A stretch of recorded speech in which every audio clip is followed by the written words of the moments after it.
ದೀಪಕಲಾ ಅವರು ಒಂದು ಸಣ್ಣ ಸ್ವೀಕರಿಸಬೇಕು.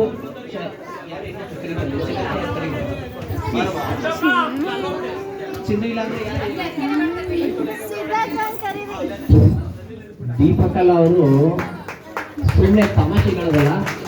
ನನ್ನ 25ನೇ ವರ್ಷದ ಸರ್ವಿಸಲ್ಲಿ ಹೆಣ್ಮಕ್ಳು ಇಷ್ಟ ಮಟ್ಟಿಗೆ ತ್ಯಾಗ ಮಾಡ್ತಾರೆ ಕೆಲಸದಲ್ಲಿ ಅಂತ ನನಗೆ ಗೊತ್ತಿಲ್ಲ. ಅವ್ರ ಗಂಡ ಮಕ್ಕಳು ಅವ್ರ ಸಂಸಾರಕ್ಕಿಂತ ಕೆಲಸನೇ ಹಚ್ಕೊಂಡ್ಬಿಡ್ತಾರೆ. ಅವ್ರ ಸಂಸಾರದಲ್ಲಿ ನೆಮ್ಮದಿಯಾಗಿದ್ದಾರೆ ಅಂತ ತಿಳ್ಕೊಂಡಿರ್ತೀನಿ. ಅಷ್ಟೊಂದು ಇಂಪಾರ್ಟೆನ್ಸ್ ನಮ್ಗೆ ಕೊಡಕೋಬೇಡಿ.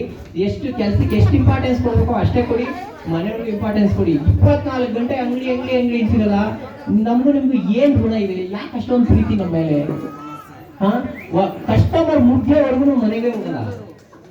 ಇಂಥ ನನ್ ಜಂಬು ಕೇಳ್ಕೊಡ, ನಮ್ ತಂಗಿದಿರ್ ಬೇಜಾರ್ ಮಾಡ್ಕೊಂಡ್ರು ಮಾಡ್ಕೊಳ್ಳಿ, ನಮ್ ತಂಗಿದರಿಗಿಂತ ಕಷ್ಟಪಡ್ತಾಳೆ ಅಮ್ಮ. ಯಾವ ಜನ್ಮದ ಋಣ ಇದೆಲ್ಲ ನನ್ಗೆ ಏನು ಹೇಳಕ್ಕಾಗಲ್ಲ. ನಮಸ್ಕಾರ.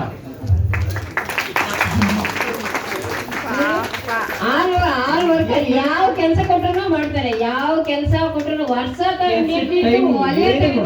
ಕೆಲಸ ಮಾಡ್ತಾರೆ. ಎಲ್ಲ ಕೆಲಸ ಆದ್ರೂ ಸರಿ, ಒಂದ್ ಕೆಲ್ಸ ಟೈಮ್ ನೋಡಲ್ಲ, ಏನಿಲ್ಲ, ಸಾಕ